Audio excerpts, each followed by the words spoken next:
சொக்கனுக்கு பக்கத்திலே சோடி என்று வந்தவளே நூல் புடவையில் ஒளிஞ்சுக்கிட்டு நினைச்ச தாளம் போடணுமே.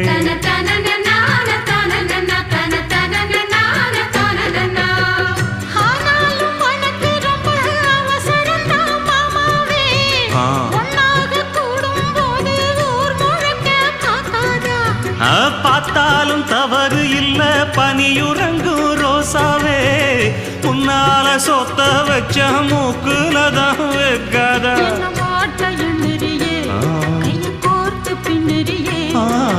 பாட்ட பாடி பல விதமா சேட்ட பண்ணுறியே.